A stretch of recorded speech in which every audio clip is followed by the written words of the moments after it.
से भी क्या थे, आपका परिचित थे ना, होकर गए हैं। तो उनके अभिलेखों में बस्तर अंचल का भी उल्लेख मिलता है। किसका उल्लेख मिलता है? बस्तर अंचल का। लेकिन ऐसा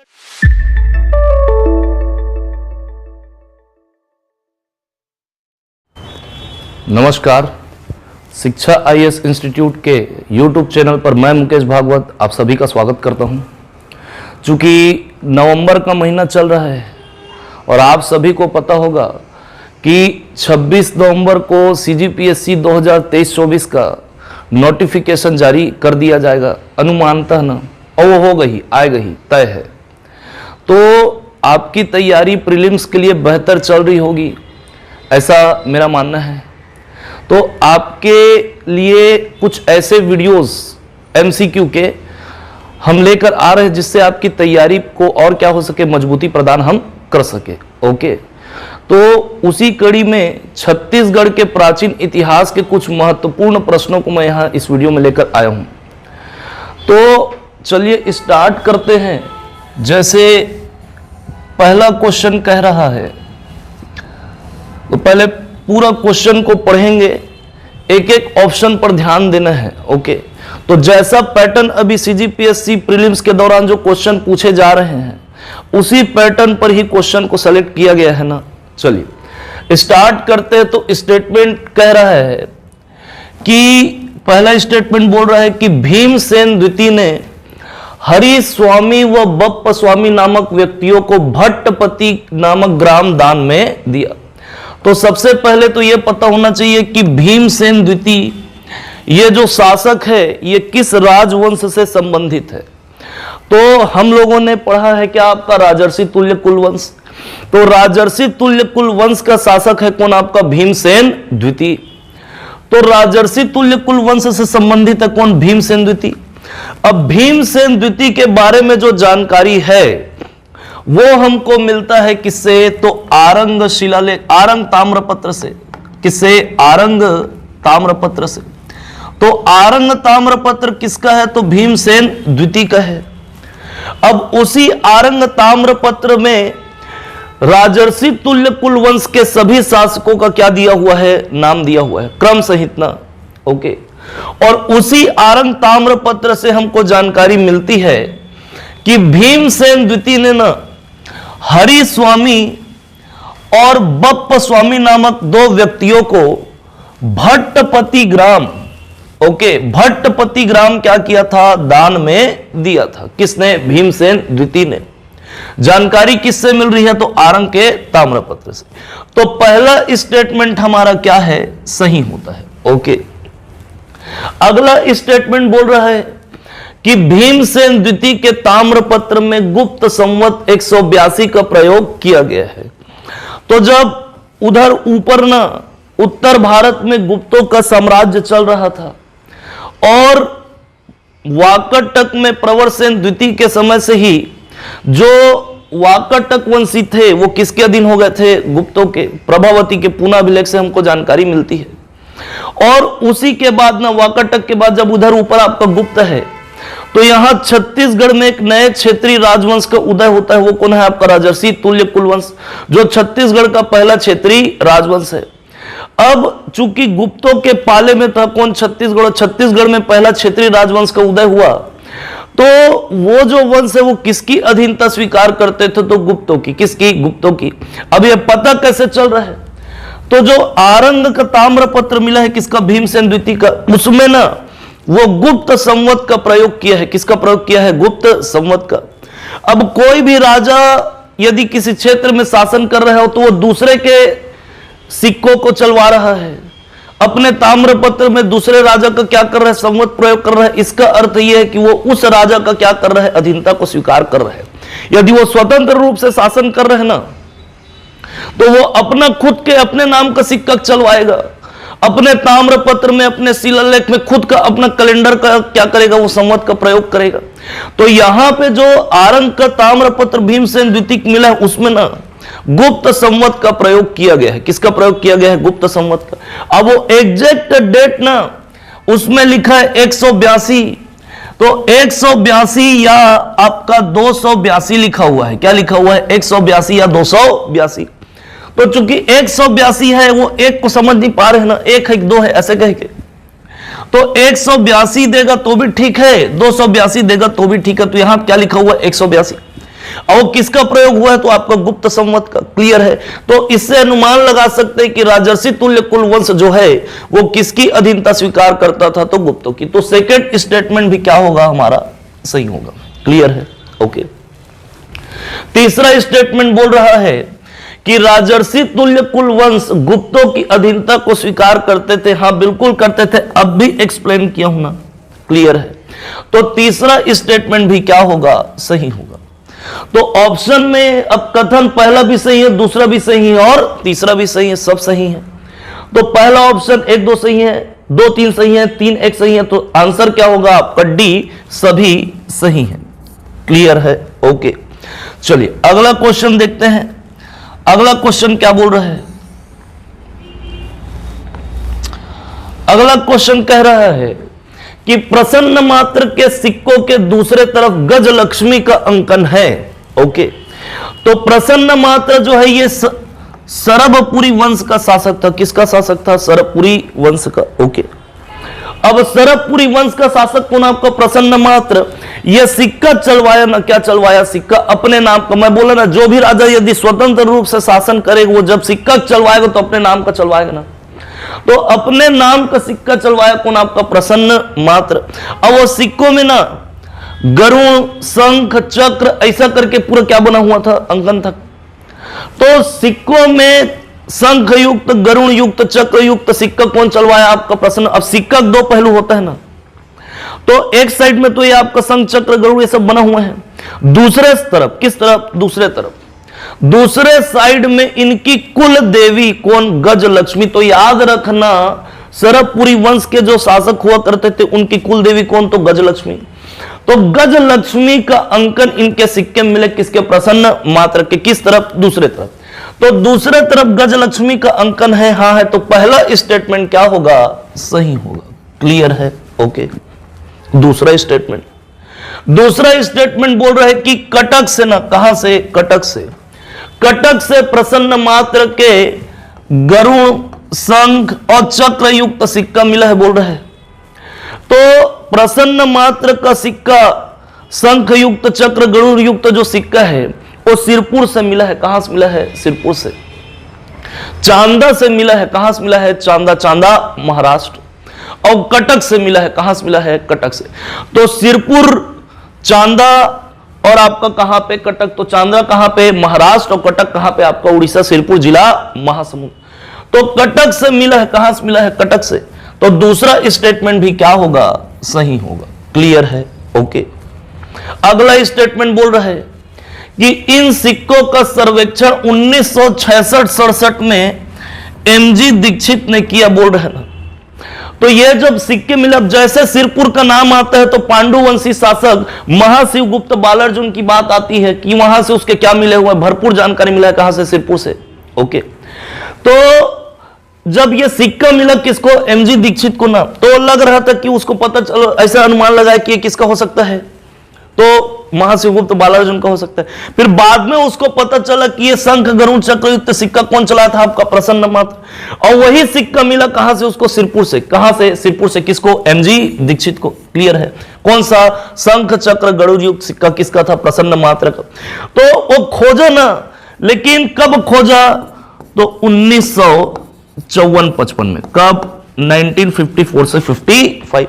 तो तीसरा स्टेटमेंट बोल रहा, सर्वेक्षण कब किया आपका, तो 66-67 में, जबकि नहीं, कब किया था, 54-55 में। ओके, तो तीसरा स्टेटमेंट हमारा क्या है, गलत है।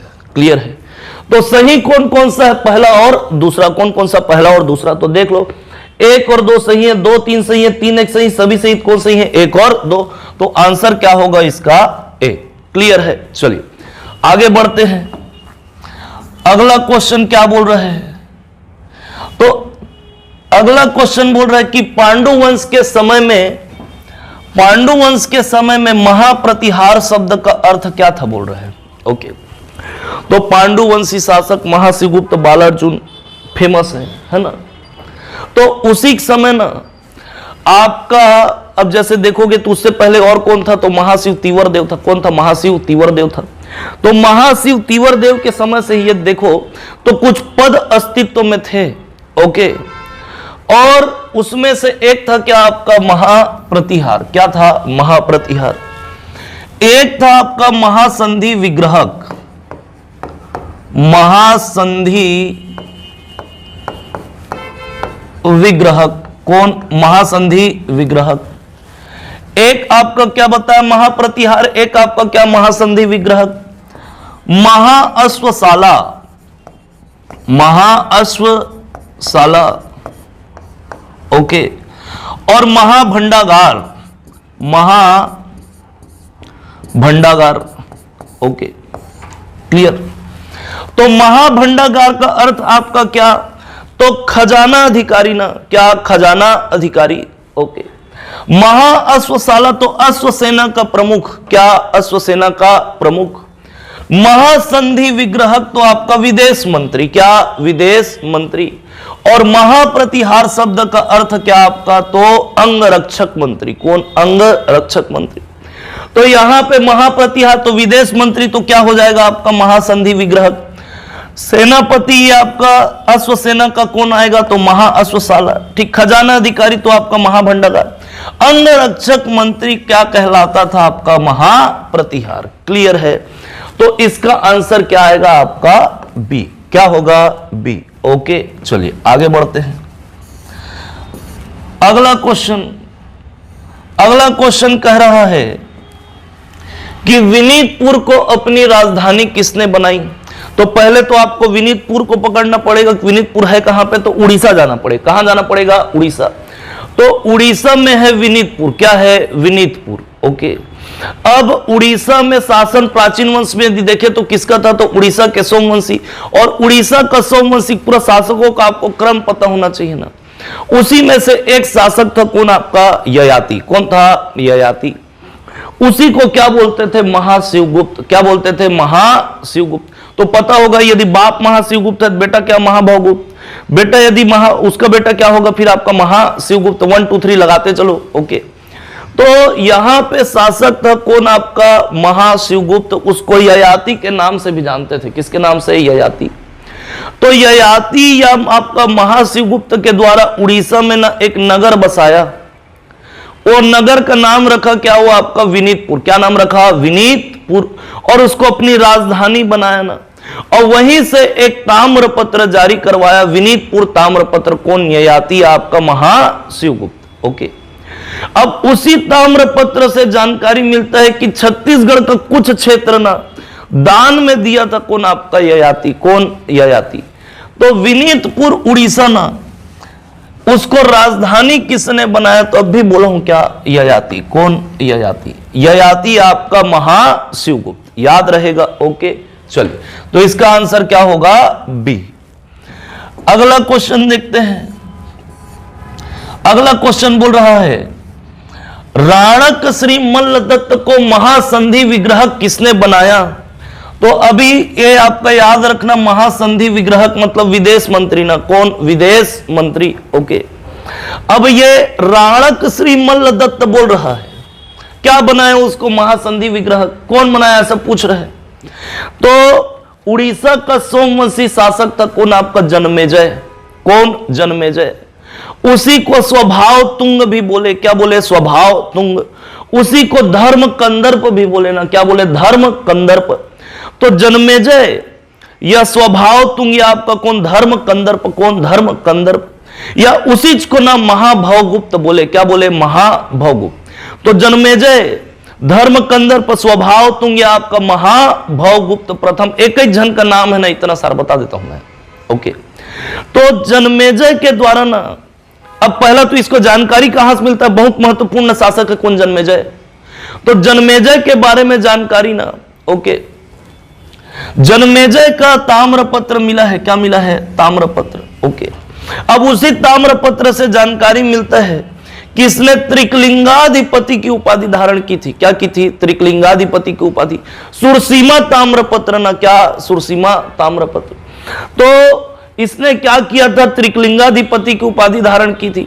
और उसी ताम्रपत्र से जानकारी मिलता है ना कि जन्मेजय ने राणक श्री मल्लदत्त नामक व्यक्ति को क्या बनाया था, आपका महासंधि विग्रहक बनाया था। और उसी ताम्रपत्र से जानकारी मिलता है कि जन्मेजय ने क्या किया था, तो जन्मेजय ने सतमल्ला नामक ग्राम दान में दिया था एक ब्राह्मण को ना, ओके। और उस ब्राह्मण का नाम था श्री सातहंकर। क्या नाम था, श्री सातहंकर। तो जन्मेजय ने श्री सातहंकर नामक ब्राह्मण को सतमल्ला नामक ग्राम क्या किया था, दान में दिया था। तो सतमल्ला ये कसडोल वाला एरिया वही पड़ेगा, कहां पे, कसडोल जिला आपका बलौदा बाजार, क्लियर है, ओके। तो राणक श्री मल्लदत्त को महासंधि विग्रह किसने बनाया, तो आपका जन्मेजय। स्वभाव तुंग या धर्म कंदर पे आपका महाभवगुप्त प्रथम, क्लियर है। चलिए अगला क्वेश्चन देखते हैं। अगला क्वेश्चन बोल रहा है शासकों का कौन सा क्रम सही है, ओके। जय बल, वत्सराज, नाग बल, भरत बल, वत्सराज, नाग बल, भरत बल, सूर बल, भरत बल। तो ये सब जो बल वाला है ना, ये पढ़े होगे मैकल के पांडु। क्या पढ़े होगे, मैकल के पांडु। तो मैकल के पांडु की उधर राजधानी है, देखे 5वीं शताब्दी के आसपास ये शासन करते हैं। तो राजधानी क्या था इनका, अमरकंटक से शासन चल रहे हैं ना। कहां शासन चल रहा है, अमरकंटक। तो शासकों का क्रम मैं कई बार बोल चुका हूं कि प्राचीन इतिहास में ज्यादा पूछने के लिए कुछ है नहीं ना। शासक, उनकी राजधानी, शासकों का क्रम, कौन कौन सा छूट-मूट टाइप का काम किए हैं, ताम्रपत्र, शिलालेख, यही सबसे क्वेश्चन बनेगा ना, ज्यादा कुछ है नहीं। तो छोटे छोटे चीज को एकदम ऐसे इग्नोर कर देना कि अरे यहां से क्वेश्चन नहीं बन पाएगा, ऐसा नहीं है। हर चीज को बारीकी से, परफेक्शन जरूरी है ना। क्या जरूरी है, परफेक्शन। तो एक तो अब चूंकि पांडुवंशी जो शासक थे, कहां के, मैकल के, तो एक का नाम क्या आपका जयबल। क्या, जयबल, ठीक। जयबल के बाद में आपका कौन, वत्सराज। कौन, वत्सराज। वत्सराज के बाद में आपका क्या, नागबल। क्या, नागबल। नागबल के बाद में आपका भरतबल। क्या, भरतबल। भरतबल के बाद में क्या आपका, सूरबल। क्या, सूरबल, ओके। तो ये मैकल के पांडुओं का क्या था, आपका क्रम था ना, ओके, शासकों का। तो जयबल, जयबल के बाद वत्सराज, वत्सराज के बाद नागबल, नागबल के बाद भरतबल, भरतबल के बाद आपका सूरबल, क्लियर है। तो कौन सा ऑप्शन दिख रहा है यहां पे, देखो, जयबल, वत्सराज, नागबल, भरतबल, सूरबल। जयबल, भरतबल, नागबल, वत्सराज, सूरबल, ओके। तो यहां से यदि देखो पहला ऑप्शन जम रहा है, कौन सा ऑप्शन, पहला जयबल। जयबल के बाद आपका कौन, वत्सराज। कौन, वत्सराज। वत्सराज के बाद कौन आपका, नागबल। कौन, नागबल। नागबल के बाद कौन, भरतबल। तो भरतबल दिख रहा है। भरतबल के बाद कौन आपका, सूरबल। तो कौन दिख रहा है, सूरबल। तो आंसर क्या होगा इसका, पहला, क्या, ए, ओके। चलिए आगे बढ़ते हैं।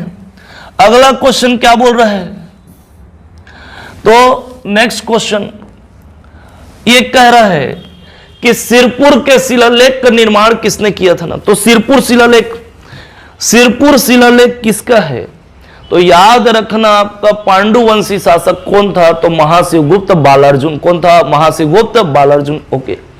अब महाशिवगुप्त बालार्जुन शासक है, उसका ताम्रपत्र मिला है ना, कहां से, सिरपुर। 27 ठो मिला है, कितना, 27 ठो। और उसको खोजने वाले, उसका सर्वेक्षण करने वाले कौन, डॉक्टर विष्णु सिंह ठाकुर और रमेंद्रनाथ मिश्र, ओके। तो सिरपुर का शिलालेख बोल रहे हैं ना, ताम्रपत्र नहीं बोल रहे हैं यहां पे। ताम्रपत्र भी मिला है आपका, सिरपुर भी, शिलालेख भी मिला हुआ है। तो शिलालेख, अब उसके 2 जन कवि थे। कितने कवि, 2 जन। तो 2 कवि में एक आपका कवि ईशान। कौन, कवि ईशान। और कवि ईशान के बाद में याद रखना चिंता तुरंग जी। कौन, चिंता तुरंग जी। तो ऑप्शन में दोनों दिया हुआ है ना, कवि ईशान भी और कौन आपका चिंता तुरंग जी। तो इन दोनों में से ही एक जन क्या किया है, सिरपुर के शिलालेख को रचा है, ओके। किसके लिए, तो महाशिवगुप्त बालार्जुन के नाम पर। तो कवि ईशान की चिंता तुरंग जी। तो आंसर याद रखना क्या आपका, चिंता तुरंग जी, ओके। तो सिरपुर का शिलालेख किसका, तो पांडुवंशी शासक महाशिवगुप्त बालार्जुन का। और उसके 2 जन कवि, एक कौन आपका कवि ईशान और एक कौन आपका चिंता तुरंग जी। तो चिंता तुरंग जी के द्वारा सिरपुर के शिलालेख का क्या किया गया है, निर्माण किया गया है, याद रहेगा, ओके। चलिए आगे बढ़ते हैं। अगला क्वेश्चन बोल रहा है कथन स्टेटमेंट दिया है ना, तो पहला स्टेटमेंट बोल रहा है कि महाशिवगुप्त बालार्जुन का एक ताम्रपत्र लोबिया से प्राप्त हुआ है, तो ताम्रपत्र को दे रहा है। तो पहले पकड़ लो कहां कहां से मिला है, तो पांडुवंशी शासक जो आपका महाशिवगुप्त बालार्जुन है उसका ताम्रपत्र ना एक बारदुली से मिला है। कहां से मिला है? बारदुली। ओके। एक मिला है आपका लोबिया से। कहां से मिला है? लोबिया। लोबिया से मिला है। और लोबिया के बाद मिला है ना कहां से आपका? तो मल्हार से। कहां से? मल्हार। सिरपुर से तो मिला ही है ना। कहां से मिला है? सिरपुर से। ओके। सिरपुर से सबसे ज्यादा ताम्रपत्र मिला है, तो सिरपुर से 27 ताम्रपत्र मिला है महाशिवगुप्त बालार्जुन का। उसका अध्ययन कौन किया? आपका डॉक्टर विष्णु सिंह ठाकुर और आपका कौन? रमेंद्रनाथ मिश्र। ओके। तो बारदुली भी याद रखना, लोबिया भी याद रखना और मल्हार भी याद रखना। तो बोल रहे लोबिया से एक ताम्रपत्र प्राप्त हुआ है। तो मैं बता दूं कि बारदुली से एक ताम्रपत्र, लोबिया से भी एक ताम्रपत्र और मल्हार से 3 ना, मल्हार से 3 ताम्रपत्र प्राप्त हुआ है। तो बोल रहे लोबिया से एक ताम्रपत्र प्राप्त हुआ है, तो पहला स्टेटमेंट क्या होगा? सही है ना। ओके। दूसरा स्टेटमेंट बोल रहा है कि महाशिवगुप्त बालार्जुन का 3 ताम्रपत्र मल्हार से प्राप्त हुआ है। कितना? 3। तो अभी बताया कि मल्हार से कितना मिला है? 3 मिला है। तो दूसरा स्टेटमेंट भी क्या होगा आपका? सही होगा। ओके। अगला बोल रहा है कि महाशिवगुप्त बालार्जुन का एक सिक्का मल्हार से प्राप्त हुआ है। ओके। तो इधर से ताम्रपत्र मिला है लेकिन ना सिक्का नहीं मिला है। क्या नहीं मिला है? सिक्का। ओके। तो मल्हार से ताम्रपत्र मिला है 3 ठो, लेकिन एक भी सिक्का नहीं मिला है। किसका? महाशिवगुप्त बालार्जुन का। तो तीसरा स्टेटमेंट क्या होगा? गलत होगा। ओके। तो कौन कौन सही है? तो 1 और 2।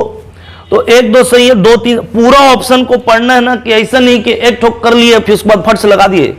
हड़बड़ी नहीं करना है। क्या नहीं करना है? हड़बड़ी। तो 1 2 सही है, 2 3 सही है, 3 1 सही है, सभी सही है बोले। तो हमारा क्या है? 1 और 2 सही है। तो आंसर क्या होगा इसका? ए। क्या होगा? ए। ओके। चलिए आगे बढ़ते हैं।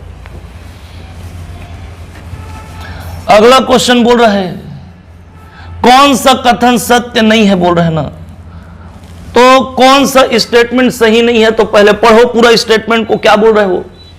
बोंडा ताम्रपत्र महाशिव तीवर देव का है। किसका है? महाशिव तीवर देव का। तीवर बड़ा होगा ना, ठीक है, छोटा मोटा गलती हो जाता है ना टाइपिंग में है। तो बोंडा ताम्रपत्र महाशिव तीवर देव का है। तो बोंडा ये आपको रायगढ़ में मिलेगा ना। कहां मिलेगा? रायगढ़ में। तो बोंडा से ताम्रपत्र मिला हुआ है किसका? महाशिव तीवर देव का। तो पहला स्टेटमेंट ए क्या होगा आपका? सही होगा। ओके। अब इसके ताम्रपत्र में गरुड़ का चिन्ह अंकित है, ऐसा बोल रहे हैं। तो बोंडा से जो ताम्रपत्र मिला है ना महाशिव तीवर देव का, उसमें वाकई में गरुड़ का चिन्ह अंकित है। ओके। किसका चिन्ह अंकित है? गरुड़ का। जैसे महाशिवगुप्त बालार्जुन का जो ताम्रपत्र मिला है ना, ओके, उसमें कुकुदमान वृषभ यानी कि कुबड़ वाला बैल, तो नंदी जोड़ सकते हो उसको। कुबड़ वाला बैल का चिन्ह अंकित है। साथ ही साथ त्रिशूल अंकित है। किसके में? तो महाशिवगुप्त बालार्जुन के ताम्रपत्र में। ओके। और इसके में क्या है आपका? गरुड़ का चिन्ह अंकित है। किसका? महाशिव तीवर देव का। तो यह स्टेटमेंट भी क्या होगा आपका? सही होगा। अब इसने उत्कल तक अपने साम्राज्य का विस्तार किया है बोल रहे हैं। तो महाशिव तीवर देव ना जब शासन करता है तो अपने साम्राज्य का विस्तार करता है, इधर पूरा उत्कल उड़ीसा तक लेके जाता है ना, और ये उपाधि धारण करता है किसकी? सकल कोसलाधिपति की। पूरे कोसल का अधिपति मैं छूं, ऐसा कह रहे हैं कौन? आपका महाशिव तीवर देव। इस उपाधि को इंट्रोड्यूस करने वाला पहला शासक था कौन सा? सकल कोसलाधिपति। ओके। तो साम्राज्य विस्तार किया ना, ये भी सही है। ओके। अब साम्राज्य विस्तार कर रहे तो आजू बाजू के राजा लोग क्या मुंह ताकते रहेंगे हैं कि आप मेरे को मारो, मेरे ऊपर शासन कर ले, ऐसे कह के वो भी तो आपका क्या करेगा? विरोध करेगा ना। ठीक। तो इधर अपने साम्राज्य को विस्तार किया, पूरा बढ़ाया ना, सकल कोसलाधिपति की उपाधि धारण किया। और इसका जो जानकारी है ना, 2 ठो ताम्रपत्र, एक आपका राजिम से मिला है और एक आपका बालोद से मिला है। किसका? महाशिव तीवर देव का। बोंडा से तो मिले ही है, 2 ठो और याद रखना क्या आपका? तो राजिम से और आपका कहां से? बालोद से। अब इसके शासन काल को पांडु वंश का ना, क्या पांडु वंश का उत्कर्ष काल, मैं छत्तीसगढ़ का नहीं बोल रहा हूं ना, किसका बोल रहा हूं? पांडुवंश। पांडुवंश का उत्कर्ष काल का है किसका शासनकाल? कुमासी तीव्रदेव का। अब ये आक्रमण पूरा उत्कल तक लग गया तो बाजू बाजू वाले ना विरोध करेंगे, तो उड़ीसा से इसके ऊपर आक्रमण होगा। कहां से आक्रमण होगा? उड़ीसा से। और उड़ीसा से आक्रमण करने वाला कौन था आपका? विष्णुकुंडी विष्णुकुंडी माधव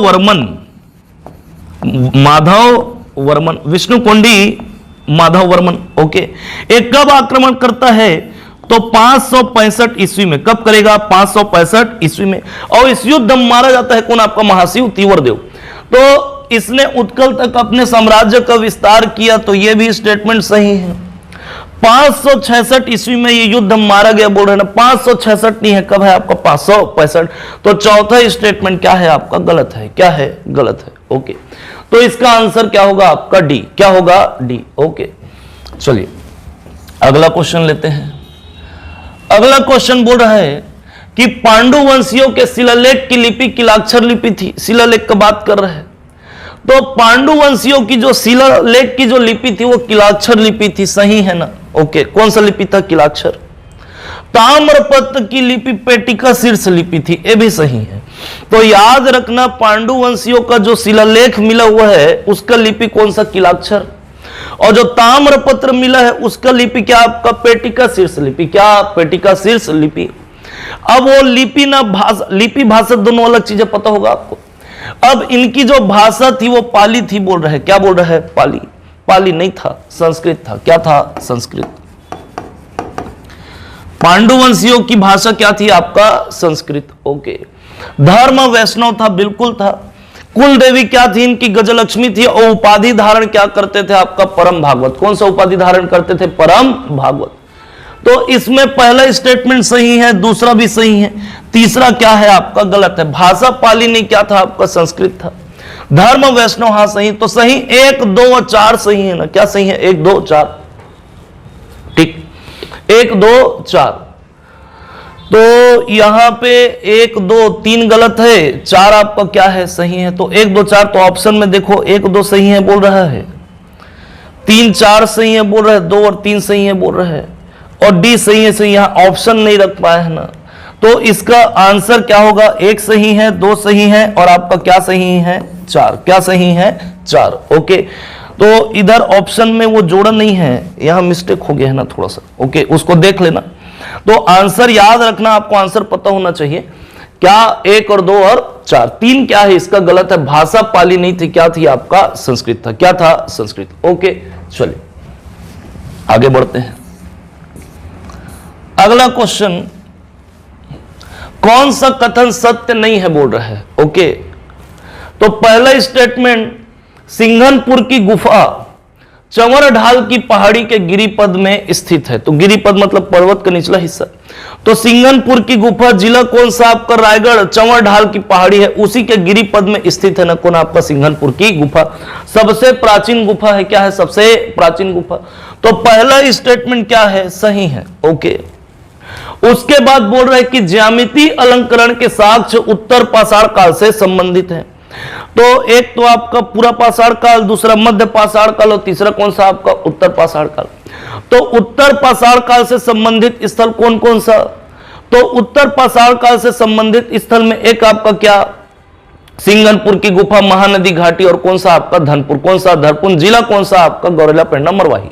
ओके, तो यहां से क्या मिले हुए? छोटे छोटे औजारों की आकृतियां खुदी हुई मिली है। साथ ही साथ क्या मिला हुआ है यहां से आपका? तो ज्यामिति अलंकरण के प्रमाण मिले हुए हैं। तो जितने भी प्रागैतिहासिक कालीन स्थल है उसमें से अधिकांशतः स्थलों में किसके प्रमाण मिले हैं? तो ज्यामिति अलंकरण के। याद रहेगा। तो दूसरा स्टेटमेंट भी क्या है आपका? सही है ना। ओके, तीसरा स्टेटमेंट बोल रहा है धमतरी से बालोद मार्ग पर नव पाषाण काल के लोहे के उपकरण प्राप्त हुए हैं, बोल रहे हैं। लिख दिया है ना, प्राप्त हुए हैं तो हुए हैं कह के। ओके, तो धमतरी से इधर आपका, धमतरी से जब बालोद जाओगे तो बीच में ना मार्ग में आपका जो लोहे के उपकरण मिले हैं वो किस काल के हैं? बोल दिए हैं लोग, नव पाषाण काल के। ओके, तो तीसरा स्टेटमेंट भी क्या है? सही है। मिला है ऐसा बोले हैं ना। ओके, अब मिला है तभी बोले हैं। चौथा बोल रहा है कि घाट लोहांग से उत्तर पाषाण काल के प्रमाण मिले हैं। तो पहला चीज तो पानी पी लेता हूं ना मैं।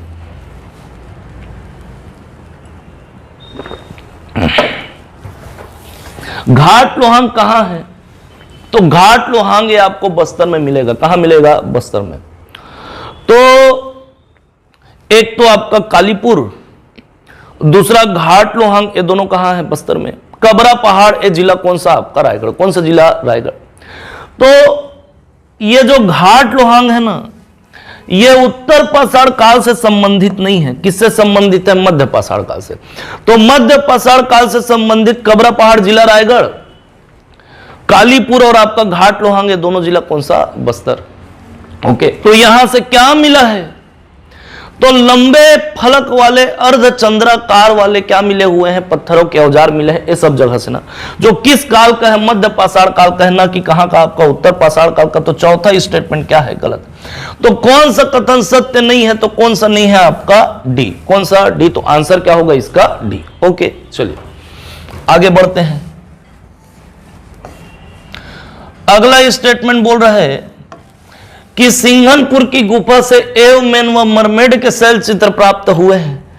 तो सिंघनपुर की गुफा चूंकि सबसे प्राचीन गुफा है छत्तीसगढ़ में, तो यहां से जो शैल चित्र प्राप्त हुए, उस शैल चित्रों को 1910 में एंडरसन ने खोजा था। अब यहां के शैल चित्र में एवमेन प्रागैतिहासिक मानव और मरमेड यानी कि आपका क्या? मत्स्य कन्या। क्या? मत्स्य कन्या, उनके शैल चित्र मिले हुए हैं। ओके, तो पहला स्टेटमेंट क्या होगा? सही होगा। क्लियर है। अब बोल रहे यहां से अमरनाथ दत्त ने 5 कुल्हाड़ियों खोज की। तो सिंघनपुर की गुफा से ना 2 कुल्हाड़ी मिला है। कितना कुल्हाड़ी? 2। और अलग से 5 ठो और खोजा गया है ना। तो 2 कुल्हाड़ी को खोजने वाला कौन? आपका अमरनाथ दत्त। कौन? अमरनाथ दत्त। कब खोजा? तो 1910 में। और 5 ठो कुल्हाड़ी को अलग से खोजे किसके द्वारा? आपका तो राय बहादुर मनोरंजन घोष। कौन? राय बहादुर मनोरंजन घोष। ओके, तो उसका ईयर को बताएं कब खोजे? तो 1910 में। कौन खोजा? अमरनाथ दत्त। कितना कुल्हाड़ी खोजा? 2 ठो। और 5 ठो कौन खोजा? आपका तो राय बहादुर मनोरंजन घोष। तो अमरनाथ दत्त ने 1902 में 2 कुल्हाड़ी खोजा। कितना? 2, ना कि 5। तो ये स्टेटमेंट क्या होगा? आपका गलत होगा। ओके, अगला बोल रहे हैं यहां शैल चित्रों पे लिपि का अंकन है। तो 2 जन व्यक्ति ना, ठीक, पुरातत्वविद, एक आपका कौन? पर्सी ब्राउन और एक आपका हेडन। कौन? हेडन। तो इस पे टीका टिप्पणी किए हैं ना, स्टेटमेंट दिए हैं पर्सी ब्राउन और आपका कौन? हेडन। ठीक, तो पर्सी ब्राउन का कहना है कि सिंघनपुर से जो आपका शैल चित्र प्राप्त हुए हैं, उन शैल चित्रों में किसका अंकन मिलता है? लिपि का। कौन बोल रहा है? पर्सी ब्राउन। ओके, और हेडन का कहना है कि जो सिंघनपुर की जो गुफा है ना, वहां से जो आपका क्या मिला हुआ है? और क्या मिला है? शैल चित्र। और कौन से काल का है बोल रहे हैं? तो आपका पूरा पाषाण काल का। कब का है? पूरा पाषाण काल का। ऐसा कौन बोल रहा है? तो आपका हेडन। कौन बोल रहा है? हेडन। तो सिंघनपुर की गुफा से शैल चित्रों में आपका किसका अंकन मिला है? लिपि। कौन बोल रहा है? आपका पर्सी ब्राउन। तो तीसरा स्टेटमेंट भी क्या है? आपका सही है। तो 1 सही है और आपका 3 सही। तो ये बोल रहा है 1 2 सही है, 2 3 सही है, 3 1 सही। तो आंसर क्या होगा? 1 और 3 सही है। कौन सा? आपका सी। कौन सा? सी। क्लियर है। तो आंसर क्या होगा? आपका सी। क्या होगा? सी। ओके, चलो अगला क्वेश्चन देखते हैं। ये बोल रहे राजा दशरथ ने पुत्र प्राप्ति के लिए यानी भगवान राम की प्राप्ति के लिए पुत्रेष्ठी यज्ञ किस ऋषि से करवाया? ओके, तो वाल्मीकि रामायण का प्रसंग है ना, ज्यादा डिटेल में नहीं जाऊंगा, कोई मतलब नहीं है, जो हमारे काम का उसको बस देखते हैं। तो राजा दशरथ पुत्र प्राप्ति के लिए पुत्रेष्ठी यज्ञ करवाते हैं। किससे? तो श्रृंगी ऋषि से। तो जिला धमतरी जिला में आपका सिहावा पर्वत, वहीं पे आपका आश्रम है किसका? श्रृंगी ऋषि का। वहीं पुत्रेष्ठी यज्ञ करवाए। ओके, और वहीं पे सप्त ऋषि का आश्रम है ना। किसका आश्रम है? सप्त ऋषियों का। तो सप्त ऋषियों का आश्रम कहां पे? आपका धमतरी में, सिहावा में। वहीं पे आश्रम किसका? श्रृंगी ऋषि का। उन्हीं 7 ऋषियों में से एक ऋषि कौन? आपका तो श्रृंगी ऋषि। 7 ऋषियों में से एक आपका श्रृंगी ऋषि। कौन? श्रृंगी ऋषि। श्रृंगी के बाद में सरभंगी। कौन? सरभंगी। सरभंगी के बाद में आपका अगस्त ऋषि। कौन? अगस्त ऋषि। अगस्त के बाद में आपका अंगिरा ऋषि। कौन? अंगिरा। उसके बाद में गौतम ऋषि। कौन? गौतम ऋषि। गौतम के बाद में में कंक ऋषि, कौन? कंक ऋषि। और कंक ऋषि के बाद में मुचकुंद ऋषि, कौन? मुचकुंद ऋषि। तो ये 7 ऋषियों का आश्रम कहां पे? आपका सिहावा में। कहां पे? सिहावा में। क्लियर है। तो राजा दशरथ ने पुत्र प्राप्ति के लिए पुत्रेष्ठी यज्ञ किस ऋषि से करवाया? तो मैं क्या बोला? श्रृंगी ऋषि। क्या? श्रृंगी। तो ऑप्शन में श्रृंगी है क्या? नहीं है। तो आंसर क्या होगा इसका? डी। क्या होगा? डी। क्लियर है। चलिए आगे बढ़ते हैं। कौन सा कथन सत्य नहीं है? ओके, तो महेशपुर से ऋषभ देव की प्रतिमा प्राप्त हुई है। महेशपुर तो जिला कौन सा? आपका सरगुजा पुरातात्विक स्थल है। ओके, तो जैन तीर्थंकर ऋषभ देव ओके संस्थापक माना जाते हैं। कहां के? तो जैन धर्म के पहले। ओके, तो ऋषभ देव की प्रतिमा प्राप्त हुई है बोल रहे हैं महेशपुर से, तो ठीक है, मिला है जी। ओके, तो पहला आंसर स्टेटमेंट क्या होगा? सही होगा। अब बकेला से पार्श्वनाथ की मूर्ति को पंडरिया जैन मंदिर में रखा गया बोले, तो बकेला कहां है? बकेला ये जिला आपका कबीरधाम। कहां पे? जिला कबीरधाम। कबीरधाम में बकेला है। वहां से ना खुदाई के दौरान 1978 में 1978 में पार्श्वनाथ जैन तीर्थंकर 23वें क्रम के कौन? आपका पार्श्वनाथ, उनकी मूर्ति मिली है। कहां से? बकेला से। और वो मूर्ति को ना पंडरिया के जैन मंदिर में, पंडरिया जिला कौन सा? आपका कबीरधाम, पंडरिया के जैन मंदिर में रखा गया। तो दूसरा स्टेटमेंट भी क्या होगा? आपका सही होगा। कब मिला है मूर्ति? तो 1978 में, याद रहेगा। ओके, अब बोल रहे नगपुरा से जैन तीर्थंकरों की कायोत्सर्ग मुद्रा में प्रतिमा मिली है। तो कायोत्सर्ग मुद्रा, ये ध्यान करने वाली मुद्रा, अलग अलग प्रकार की ध्यान करने की मुद्राएं होती है ना, भूमि स्पर्श मुद्रा, ऐसे करके ये बीच वाली उंगली को अंगूठे में रख के बैठे हैं। ओके, ऐसी अलग अलग प्रकार की ध्यान की क्या होती है? मुद्राएं। तो ध्यान वाली मुद्रा क्या बोलते हैं? आपका कायोत्सर्ग मुद्रा। तो जैन तीर्थंकरों की कायोत्सर्ग मुद्रा में मूर्ति मिली हुई, लेकिन कहां से मिला है? तो नगपुरा से नहीं मिला है ना। कहां से मिला है? आपका धनपुर से। कहां से मिला है? धनपुर, तहसील मरवाही, और जिला कौन सा? आपका गौरेला पेंडा मरवाही। कहां पे? धनपुर से जैन तीर्थंकरों की कायोत्सर्ग मुद्रा में क्या मिला है? प्रतिमा मिला है। तो यह स्टेटमेंट नगपुरा से नहीं मिला है। कहां से मिला है? आपका धनपुर से। ओके, अब ऐसा नहीं कि गलत है ऐसे कह के अगले स्टेटमेंट को नहीं पढ़ना, पूरा पढ़ना है ना। ओके, तो नगपुरा पार्श्वनाथ का सबसे बड़ा जिनालय है बोल रहा है। जिनालय मतलब मंदिर। तो नगपुरा को जैसे ही पकड़े, जिला आपका कौन सा? दुर्ग। तो दुर्ग का जो नगपुरा है, सीधा का सीधा संबंध है किससे? पार्श्वनाथ से। किससे? पार्श्वनाथ से। तो पार्श्वनाथ का जो मूर्ति 15 मूर्ति ना कहां से मिला? खुदाई से। तो नगपुरा से। पूरे मध्य भारत में सबसे बड़ा जिनालय है ना, कहां पे? आपका नगपुरा में। किसका? तो पार्श्वनाथ का। तो ये स्टेटमेंट भी क्या होगा? आपका सही होगा। तो कौन सा कथन सत्य नहीं बोल रहा है? तो सी नहीं है ना। कौन है? सी। ओके, चलिए आगे बढ़ते हैं। चलो, कौन सा कथन सत्य नहीं है फिर बोल रहे हैं? चलो, तो संत लाल कटारे ने सीता बेंगरा की गुफा का अध्ययन किया। तो सीता बेंगरा की गुफा जिला कौन सा आपका? तो जिला सरगुजा। ओके, रामगढ़ की पहाड़ी सीता बेंगरा की गुफा। कर्नल ओंसले ने खोजा। ओके, अब यहीं पर रावण दरवाजा है, तुर्रा पानी है। ठीक, कहां? सीता बेंगरा की गुफा में। तो सीता बेंगरा की गुफा का अध्ययन किसने किया? ऐसे बोल रहे तो संत लाल कटारे ने तो किया था ना। तो पहला स्टेटमेंट क्या होगा? आपका सही होगा। ओके, भरत मुनि ने अपने नाट्यशाला की पुस्तक की जो नाट्य जो शास्त्र है उसकी रचना 300 ईसा पूर्व रामगढ़ की पहाड़ी में की बोल रहे। तो 300 नहीं 200 ईसा पूर्व ना। कब? 200 ईसा पूर्व। 200 ईसा पूर्व। यही कारण है कि सीता बेंगरा गुफा को सबसे प्राचीनतम नाट्यशाला बोला जाता है। भरत मुनि ने अपने नाट्य शास्त्र की रचना यही की ना, कहां पे? सीता बेंगरा की गुफा रामगढ़ की पहाड़ी में। कब? आपका 200 ईसा पूर्व में, ना कि 300 ईसा पूर्व। तो दूसरा स्टेटमेंट क्या है? आपका गलत है। सम्राट अशोक के अभिलेख में 8वीं राज्य का उल्लेख मिलता है। बिल्कुल मिलता है।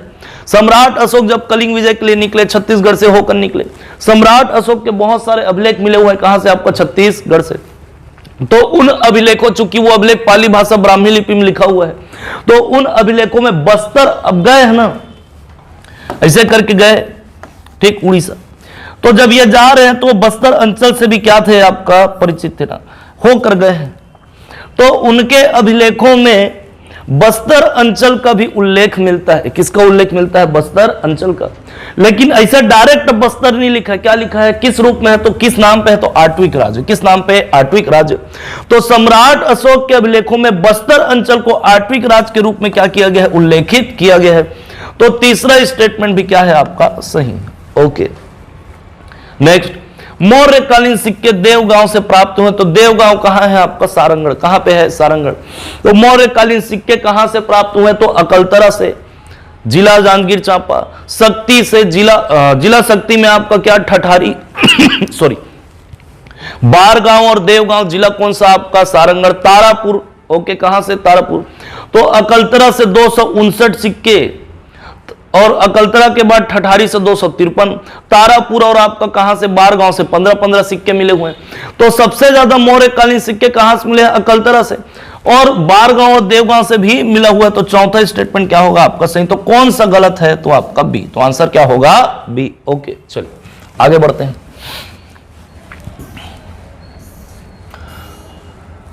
अगला क्वेश्चन बोल रहा है कि छत्तीसगढ़ में सातवाहन शासन काल के समय कलिंग में किस राजवंश का शासन था? तो देखो, मौर्यों के बाद ना जैसे ही आपका मौर्यों का पतन होता है, वृहद्रथ की हत्या कर देता है कौन? आपका पुष्यमित्र शुंग। ओके, तो इधर उत्तर भारत में कौन सा राजवंश आएगा? तो शुंग। कौन सा? शुंग। ठीक, कौन सा वंश? शुंग वंश। ठीक है, इधर उत्तर में कौन? शुंग। दक्षिण में, अब शुंग के बाद ना जब ये खत्म होते तो इधर दक्षिण में कौन आते हैं आपका? सातवाहन। महाराष्ट्र प्रतिष्ठान में कौन आएंगे? सातवाहन। उसी समय इधर उत्तर पश्चिम में कौन रहते हैं आपका? यवन लोग। कौन रहते हैं? यवन। ओके, और इधर पूर्व में ना जब इधर सातवाहन रहेंगे तो इधर पूर्व में यानी कि उड़ीसा में, कहां पे? उड़ीसा में। उड़ीसा में चेदी वंश का शासन आएगा। कौन से वंश का? चेदी वंश का। क्लियर है? तो सातवाहन, इधर सातवाहन ना, और इधर कौन आपका? चेदी। कौन? चेदी। तो सातवाहन में कलिंग में ना, कहां पे? उड़ीसा। कलिंग में किसका शासन था? तो चेदी का। तो आंसर क्या आएगा आपका? चेदी वंश।